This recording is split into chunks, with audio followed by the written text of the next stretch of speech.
Good evening, ladies and gentlemen, and welcome to the Current Issues Show, broadcasting from Cincinnati, Ohio, in Studio 2A, which is now official. I'm Justin Weller. I'm Camden Pierce. And I'm Scott Wood. As always, thank you very much for tuning in. We are pleased to finally get to do our first video broadcast with all of you, and hopefully you enjoy it. You're going to get to see Scott Wood's doodles.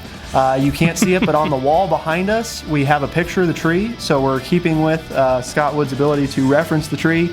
And we also I didn't know they had trees in Cincinnati. I'm impressed. Yeah. Downtown Cincinnati's got a tree. I think we got some out the window, too, don't we? Yeah. There's some down on the street. Yeah, let's all turn around so they can't see us. I thought they were fake trees. So I'll do it. So, all right. Well, anyway. They're all plastic. As we are keeping with our new policy, we're trying to stick to one topic per show that we're releasing. So there may be multiple shows released today, or we may release, one each day. Keep you with new content every day of the week. So today we are starting with Washington interns and how it's a little bit unrealistic what is expected of them in order to basically keep up with this internship. Scott Wood has said in some cases working upwards of 70 hours a week in order to pay for their expenses living in Washington, and in addition to actually doing their internship. So we're referencing the New York Times today, and I'm going to read just a couple paragraphs here to set the tone, and then we'll get into our discussion. From Washington, when Dominique Peacock found out he had been selected for an unpaid summer internship at the National Congress of American Indians here, he looked up the airfare from Albuquerque, rejected the option, and boarded a bus and rode 44 hours. Now, after a long day thumbing through bills and working for legislation to protect tribal artifacts, he walks a few blocks to a hotel restaurant where he busses tables until 1 a.m. His work week, 60 to 75 hours long, affords him one day off to catch up on chores in his American University dorm room and explore the city. "This is my schedule that I want," said Mr. Peacock, a senior at the University of New Mexico and member of an American Indian tribe. "I'm going to finish this. I don't care what it costs." And thousands of other interns just like him are making the same choice as well. Of course, there are interns out there that feel this is wrong, that it's costing more than it should. But interns have been a subject of much discussion nationwide for probably a number of years. And we're going to turn to Scott to start with today in terms of, let's start with the broadest question of interns in general.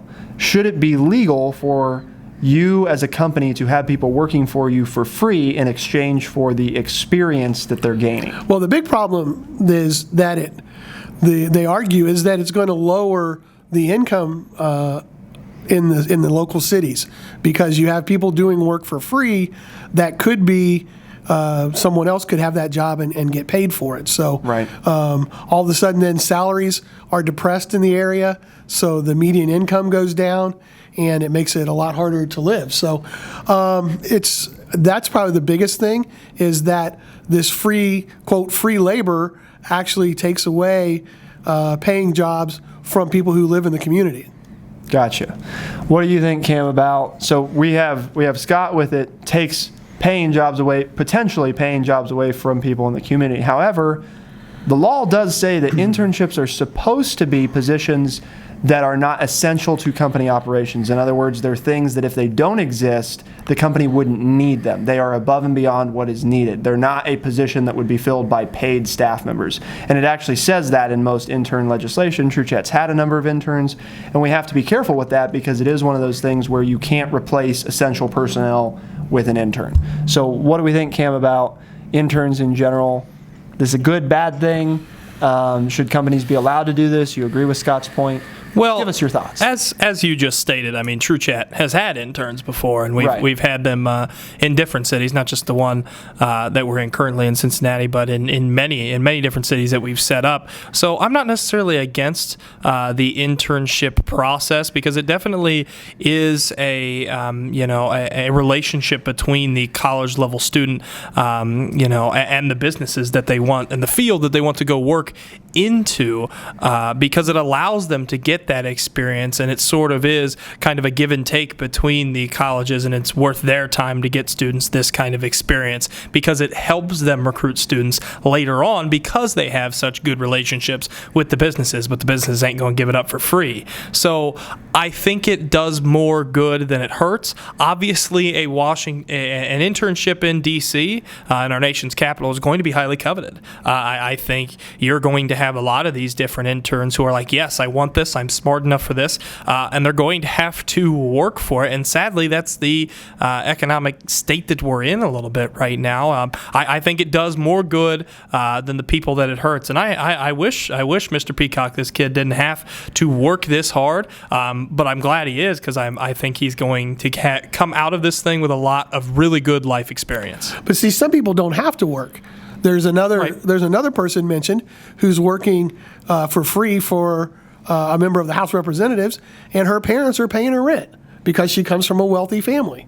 And so that makes it then, it's not equal footing for people. Mm-hmm. That obviously, and her quote was in the story, I don't know how people who don't have outside help, outside support, get this done. Right. So now, who's getting these jobs as interns to get this inside track, as you mentioned, Justin, right? I mean, right. I have this network of people. I have these phone numbers. I have these emails that I collect, and I go back to my college and I finish up my degree.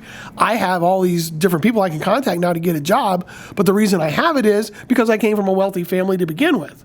Well, then again, the rich are benefiting from this kind of program. That the average person, the average student, isn't going to be able to do that because they don't have anybody. If both parents are working and they're living from month to month or paycheck to paycheck, they're not going to have the extra money to support their child in an internship. Which, granted, an internship lots of times leads to a very good paying job. But how is the average student ever going to be able to do that? Because they can't afford to live. I mean, yes and no, because this guy's affording it. I mean, he's... Well, yeah, but he's working he's working 8 to 4 or 8 to 5 with this American Indian group, and then he's working 6 to 1. But is that... So he's sleeping 5 hours a night. He's doing it 6 days a week. Isn't that what you did to go to college? True, but once again, it's not that you have the opportunity, but it does give an inherent advantage to it. Sure. But, I mean, that's the same thing as going to college of... Wealthier people have an inherent greater, easier path good point. to education. How do you get rid of that advantage that past generations have given them? Yeah, because I guess I don't want to sound heartless from the standpoint of I don't want to do something about this. I guess I don't know what you do without taking away what you had to do to go to college, which is work really hard. I mean, that was what it took. If you wanted to go to college, it had nothing to do with your parents not loving you. It had everything to do with they couldn't. So it was you had to do it if you were going to do it. And that's not necessarily a bad thing. I mean, probably it's helped you through life, and it's probably made you as successful as you've been.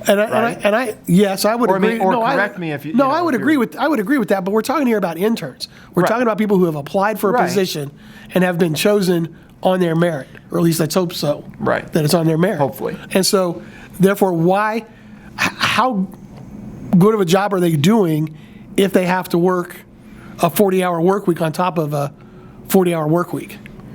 They're not. I mean, you're not wrong. They're not getting as good of an experience as the girl who has their parents paying for their living expenses and their food and whatever they want to pay for in D.C. And they're also probably not having as much fun, which I know a lot of millennials in studies and stuff. It says they have a much more, they're much more like a sponge at some of these things when they're able to go out and see the city and they're able to go out and have fun in a place they've never been. But shouldn't that be part of the experience? Oh, absolutely. Of being an intern? That's what I was getting to is being an intern. If I was ever an intern anywhere, I'd never want to go Ohio. I'd go, West Coast, East Coast, somewhere I've never been before, and really immerse yourself into that culture. And you can't do that working 8 to 1 a.m. It ain't gonna happen. So, but is there a way to get around that for this gentleman? Sure, there is. Go somewhere that's not D.C. Go somewhere that has better and more affordable ways for you to live somewhere and to eat. And granted, I understand this is blocking off certain internships, and I definitely don't want that. But I don't see any other. you ruled out the East Coast and the West Coast by doing that. I mean, it's not going to be cheaper to go to L.A. or New York. No, it's not. You know? I And he understand. Excuse me, he is a Native American from one of the tribes that he's working to help get legislation passed. Right. So he feels drawn personally This kind of this place. personal case may not be the best one to pull from because truly he is doing something great for his people, his family. It's unique It's a that very he's unique. invested. It's unique that he is invested in this certain group. But some kids just don't have the same opportunities placed in front of them to go to some of these big cities. Go to a smaller city on the East Coast. I don't have the numbers in front of me, obviously, but there has to be some of those cities that aren't as big. Charlotte, I know Charlotte is a fairly smaller big city, but I mean, hey, if you're looking for sports management, you still have the Panthers and the Hornets and a lot of these other, big city feels and big city type things inside of this city. But I know for a fact it's a lot less, living expense to live in a city like Charlotte.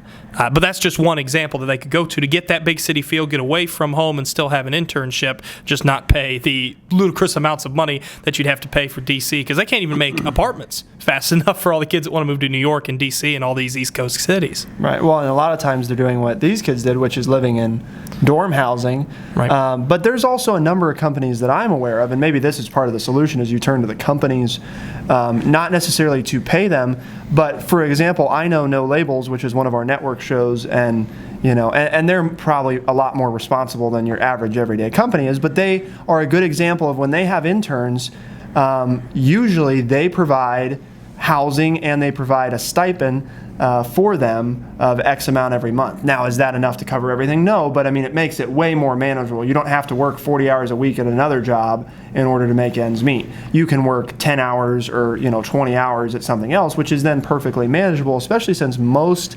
internships are not supposed to be 40 hours a week. I mean, there are cases where they are, but that's where you get into the potential of violating employment contracts in terms of them becoming technically an employee, so there's a number of things legally there that I know some companies ignore and they don't get caught for, but I do think that if there's a way to encourage companies to follow that model of we'll provide your housing and we'll provide, some kind of allowance basically. But the federal government doesn't have to, right?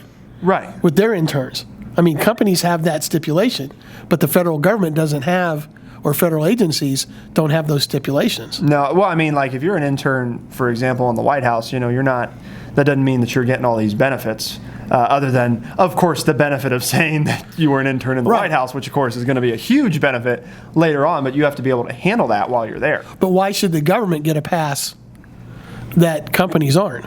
Mm-hmm. I think it should. We could do what we like to do when we want to encourage companies to do something is offer them some kind of tax cut. But what I'm saying is the government doesn't have to pay anybody. Right. So for their interns. So why should the government? But the companies don't have to pay them either. Right. But don't you think that the United States government should set the example rather than be one of the worst offenders? Probably. And that's my. So do we want to require the government? That was my part about the article. Is most of these interns weren't for companies; they were for government officials or government agencies, and it explained how the government's not required to give them anything. They just get the almighty, mea culpas of working for the United States government for free. Right. And it seems to me like the government ought to be on the leading edge of taking care of these young people because they're willing to do this, and they've been chosen for these positions. A big, small step, which is require that government interns be provided a housing option. Because we don't want to force them to take it. We don't say, well, you have to take the housing, and that's that. But a housing option. What do we think about that from the conservative aspect over here? What do we think about whether or not are people going to go for that? You could make the same argument. That you were starting to make, but then flipped it to your side. That working for a representative is big time. Like you could not put a dollar amount right on working for a senator or working for a representative. That's just kind of my opinion on it. But you offering that stipend can't be a terrible thing for the federal government to do. But what I want to get across is I think they're getting a lot of value out of working for that representative or working for that senator, even if they don't learn anything, which I would be wholly shocked if that was the case. They still, the benefits and the value of that internship is huge to me. I agree with you, but okay, after 90 days you haven't eaten because you have no money. Oh, you got a lot of experience, you learned a lot, but maybe that's what I need to do, be an intern so I can't eat, then I lose all this weight I want to lose. But I mean, that's not realistic. Me too, since we're on the video show. Right, so that's not realistic. Yeah. Which is why I've got a great face for radio. Yeah, definitely. Yeah. Which is why I think that the solution lies in what we were talking about, which is I don't think it's unreasonable to, for the government to set the standard in terms of being required to offer not necessarily a stipend, because then they could just say, well, here's a stipend of $50 and, that's what we're offering. But offer a housing option. That can be dorms, it can be apartments, but that lets them negotiate and work out housing options. So, and they might even be able to work out with, universities, for example, something for almost next to nothing. Well, yeah, and you're right. If you're a college student, you're used to living in a dorm anyway. And if you're the university, those rooms are sitting empty. Right. So any money you make off of them is better is more income than you're normally going to make. Right. Because, if you want, and Camden and I know this from back in the good old high school days of football, we were at several universities that didn't have air-conditioned dorms. And that's where they put, if people were coming there for summer camp, right. that is where you went because that was the cheapest option. It cost them almost nothing other than the water expense because you're not in the dorm most of the time, so there's very little electric, and if you don't have air, you have even less electric. You still can't give it to them for free unless the federal government wants to pay for it. Which obviously, deficit is our strong suit, so maybe that's something we want to look at. But I think there is something in there to say, hey, a university, let's make some money here, but you still got to pay maintenance staff and all that stuff. So I'd be interested to see what they'd be willing to let, let's say 500 dorms go for for the entirety of Congress interns. Probably even double that, because I'd say there may be 2 or 3, depending on the representative or senator and how many they want. Right. Well, and you get into like the leadership positions, of course, in Congress, and you're up to 10 or 20 or however many. Because they'll have them out in the office opening mail. Any number of things. But I do think Camden has a really good point on we've got to think about too the inherent value they're getting in these higher level positions. I guess you go to work for your local county office, and that's not nearly as valuable, obviously, as working for a congressman in Washington. Just like probably working for a congressman at their district office as opposed to in D.C. makes a difference too. Should it? No, probably not, because it's the same type of governmental experience that you're getting, but we've got to factor in that value has something. Now, when you talk about the other internships, like you go to intern for EMI Network, for example, that might be well known in the advertising world, but you move out of that world and that doesn't mean anything to anybody. That's what I was about to say is, well, then what true meaning can we put on any of these internships? Because you go out of any of these fields that you got them in, it means nothing. Well, except if you work probably in the White House, because you could go to any field and say I interned at the White House, and that's a major bump. And they'd be like, okay, we'll give you a shot. If you open mail, that's fine. You intern in order to get into the White House, you have to be top notch. So it doesn't really matter probably what you did there, unless you're like, oh, I was the personal intern to the deputy chief of staff or something like that. Then that would probably carry additional weight. But other than that, it probably wouldn't affect it that much. So we could probably go for requiring that government-based internships offer a housing option, and then maybe the government's then leading by example, and then to encourage private companies without forcing them, we can offer them a certain, we can figure out what the cost of these dorms are, and we can offer them a percentage tax rebate, or tax This deduction. kind of turned into a war to save America episode. Yeah, well, I'm trying to structure it a little bit more that way, because we used to do that. We used to talk about, here's the problem, but also what's an idea about how to solve it. We're not really trying to pass it. We're just trying to say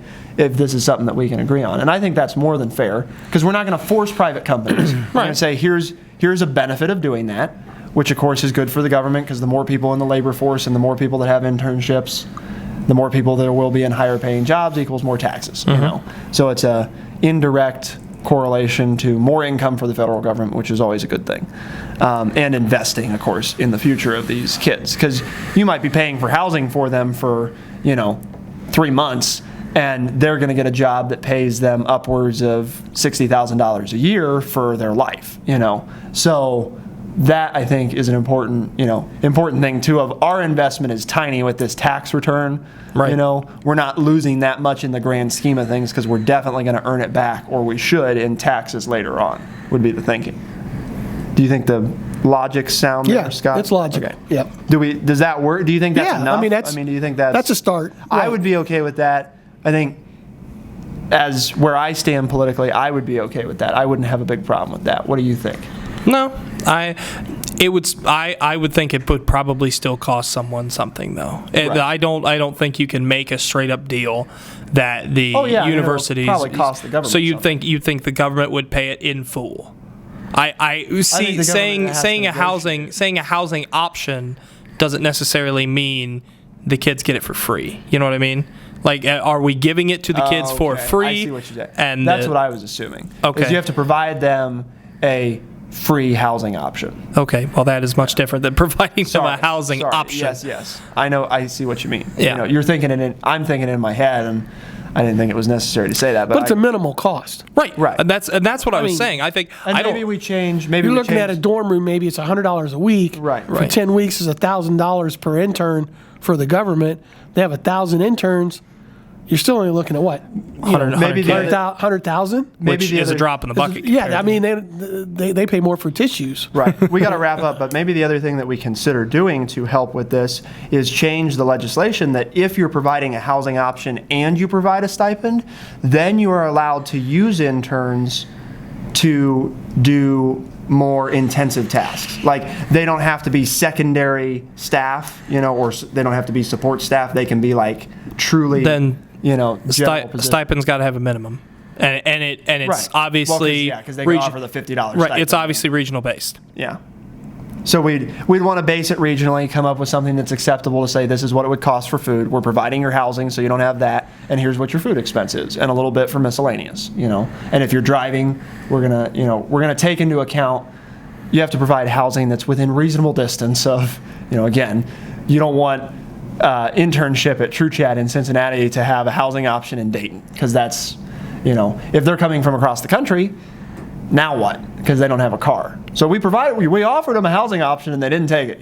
Well, it's 45 minutes away, so that doesn't work. Indeed. So I think, but we've come up with something that we could work with, right? That I think we're all on board with. And I think we ought to try to contact Gary Johnson of the Libertarian Party and see how many interns he's using this summer. See if he's on board. Yeah. That was See a if nice he's on high board with the five. plan? I'm just going to go ahead and say to you, audience, that was a hell of a high five. That was a good one. This is a good one to start the show with too. And with this background, tell you I know. And it was Kim likes this PBS, background. baby. And it was a good way to notice how it worked in Gary Johnson. You did. I know. The high five was for a lot of different things. Oh, okay. So that's a good Any one. of the networks you watch, you seen this good of a background for sports coverage? I In their don't. broadcast studios? No, I don't think so. No? I don't think so. Okay. It's nice. It's a nice river back there too. It's a nice I like that river. Nice river, nice stadium. Nice we'll shoot bridge. out the other window when Cam does his sports show so that we got him right in front of Paul Brown Stadium. Oh, that would be pretty cool. On game day, when you're going to do like game day coverage, shoot out the window, see him warming up on the field. That'd be pretty rad. That'd be, yep. Yep. Be big time. That'd be the rad. It'd be big time. be big That's time. big time, ladies and gentlemen. All right, on that note, the bow tie is getting ready to sign off here, ladies and gentlemen. Right on. But if you want to follow him on Twitter, your Twitter handle is...